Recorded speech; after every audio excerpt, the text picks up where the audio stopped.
How can a nation exist for over 3 decades, with its own government, currency, and peaceful elections, yet remain invisible on the world map? This is the paradox of Somaliland. While Somalia is synonymous with conflict, Somaliland has quietly built a functioning, peaceful state. Its people carry Somaliland passports, vote in their own elections, and pay taxes to a government that provides services. Yet to the world, they are simply part of Somalia. Despite establishing peace, democracy, and secure borders, Somaliland remains diplomatically isolated, unable to access international loans or attract major foreign investment. But now, with its strategic port and Israel's recent recognition, Somaliland is suddenly at the center of a great power game. The question: will this break the diplomatic deadlock or plunge the Horn of Africa into new conflict? Somaliland's journey began in 1991, as Somalia collapsed into civil war. The northern clans, once part of the British Somaliland Protectorate, declared independence, reclaiming sovereignty they'd voluntarily given up in 1960. Instead of warlordism, Somaliland's leaders built peace from the ground up, using traditional reconciliation and grassroots conferences. The 1993 Barama Conference created a hybrid government, a lower house of elected representatives and an upper house of respected clan elders, the Gurti. This blend of tradition and democracy became the foundation for Somaliland's stability. Hargeisa, once devastated, was rebuilt by the diaspora and local effort, not foreign aid. Somaliland established its own police, army, and currency, a remarkable display of self-reliance in the shadow of a failed state. For over 30 years, Somaliland has held competitive, peaceful elections, demonstrating a remarkable commitment to democracy, and witnessed smooth transfers of power, rare in the region and a testament to its political maturity. Its democratic progress is a source of immense pride and central to its case for statehood. Yet, despite building the very institutions the world champions, Somaliland is denied recognition and a seat at the table of nations. The African Union and major powers fear that recognizing Somaliland could trigger secessionist movements elsewhere, so they maintain a one Somalia policy. This leaves Somaliland unable to sign treaties, join international bodies, or access global finance, while billions in aid flow to Mogadishu. Ironically, Somaliland's peace and good governance have gone diplomatically unrewarded. At the heart of Somaliland's economic ambitions lies the port of Berbera, a symbol of hope and progress for the region. Once a modest outpost on the Gulf of Aden, Berbera has transformed into a strategic gateway for trade and opportunity. Today, it stands as a modern logistics hub, thanks to a $442 million investment from the UAE's DP World, which has brought world-class infrastructure and technology to Somaliland's shores. The port is Somaliland's economic lifeline and the centerpiece of its long-term development strategy, driving growth and attracting new business to the region. It's not just about trade. Berbera is creating thousands of jobs for local communities, empowering families, and positioning the nation as a key regional trade player. The Berbera Corridor Highway, a vital artery, links the port directly to Ethiopia, opening up new possibilities for cross-border commerce and regional integration. For Ethiopia, a landlocked giant with a booming population, Berbera offers a crucial alternative to Djibouti, ensuring access to global markets and reducing logistical bottlenecks.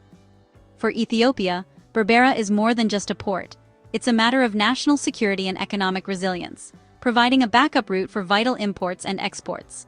This new route reduces dependence on a single trade corridor, giving both nations greater flexibility and stability in uncertain times. The partnership forged between Somaliland and Ethiopia has created a strong alliance, built on mutual interests and shared economic goals. Trade along the corridor is a testament to Somaliland's growing state capacity and its ability to manage complex logistics and border operations. As Berbera continues to expand, Somaliland's de facto independence becomes more entrenched, and its case for international recognition grows ever stronger. The port's success is a powerful argument for Somaliland's place on the world stage, showing what's possible with vision and determination. The port is not just infrastructure, it's Somaliland's anchor in the turbulent Horn of Africa, a beacon of stability and ambition in a challenging region. Through Berbera, Somaliland proves it can manage large-scale international partnerships, attract global investment, and chart its own economic destiny, even without formal recognition. On January 1, 2024, Ethiopia and Somaliland signed a landmark deal that would send shockwaves across the Horn of Africa and beyond. Under this agreement, Ethiopia would lease a stretch of Somaliland's coastline, gaining access to the Red Sea for the first time in decades, and establishing a naval base on the strategic shores of Berbera. In return, Ethiopia hinted at the possibility of formally recognizing Somaliland's long-sought independence, a move that could reshape regional alliances. For Somaliland, this was a breakthrough after decades of diplomatic isolation and a chance to step onto the world stage as a recognized nation. For Ethiopia, the deal offered a strategic solution to its landlocked dilemma, potentially transforming its economy and military reach. But Somalia's government condemned the deal as an act of aggression and a violation of its sovereignty, vowing to resist any encroachment on its territory. The announcement sparked a regional diplomatic firestorm, with protests erupting and tensions rising across the region. The African Union, Arab League, and European Union quickly reaffirmed their support for Somalia's territorial integrity, calling for calm and dialogue. Meanwhile, Egypt and Eritrea sided with Mogadishu, deepening the diplomatic rift and raising the stakes for all involved. The United States and other global powers found themselves caught between their One Somalia policy and their strategic partnerships with Ethiopia, making the situation even more complex. The deal exposed deep regional rivalries, inflamed old grievances, and raised fears of destabilization and even conflict in the Horn of Africa. The United Nations Security Council convened emergency meetings, warning of the potential for wider instability if the crisis escalated. Ethiopia's quest for sea access had become a flashpoint for wider conflict, drawing in neighbors and global actors alike. Somaliland's calculated gamble put it at the center of a new and unpredictable geopolitical contest, with the future of the Horn of Africa hanging in the balance. Somaliland's true importance lies in its geography, an 850-kilometer coastline stretching along the Gulf of Aden, one of the world's busiest and most vital maritime corridors.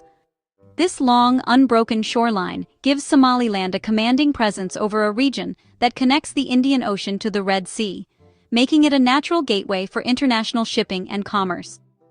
Just to the west lies the Bab el-Mandeb Strait, a narrow passage that serves as a choke point for global trade and oil, with millions of barrels passing through each day. Whoever controls access to this strait wields enormous influence over international supply chains. Recent Houthi attacks on shipping have only heightened Somaliland's strategic value for maritime security, as global powers scramble to protect vessels from piracy and conflict in these waters. Its Berbera airfield, the longest in the region, is ideal for surveillance and military operations. The airfield's location allows rapid deployment of forces and monitoring of shipping lanes, making it a prized asset for any nation seeking influence in the Horn of Africa. Israel's recognition of Somaliland in December 2025 was driven by these calculations, seeking a foothold to counter Iran, secure trade routes, and establish a strategic partner in a region where alliances are constantly shifting. This move angered the Arab League and Turkey, who saw it as a threat to their own interests, while the U.S. debated whether to follow suit or avoid destabilizing Somalia and the broader region. Somaliland now finds itself a coveted partner, and a potential proxy battleground for global powers, each eager to shape the future of the Horn of Africa to their advantage. The attention brings opportunities for investment, infrastructure development, and security partnerships, but also risks entanglement in great power rivalries that could threaten Somaliland's hard-won stability. Navigating these turbulent waters will test Somaliland's diplomatic skill and resilience as never before, as it seeks to balance opportunity with the need to safeguard its sovereignty and future. Somaliland stands at a crossroads between long-awaited recognition and the risk of regional conflict. Israel's recognition and the Ethiopia deal could trigger a domino effect, with other nations following suit, or provoke a backlash from Somalia and its allies. The region could see either gradual acceptance of Somaliland or a dangerous escalation, with proxy conflicts fueled by nationalist rhetoric and external powers. Alternatively, Somaliland may remain in diplomatic limbo, building bilateral ties without full UN recognition, much like Taiwan. This would bring investment and security, but fall short of universal sovereignty. Whatever the outcome, Somaliland has forced the world to pay attention, transforming from a forgotten corner to a pivotal regional player. Its journey is a lesson in self-determination and resilience. Whether it ends in recognition or renewed conflict, will shape the Horn of Africa for years to come.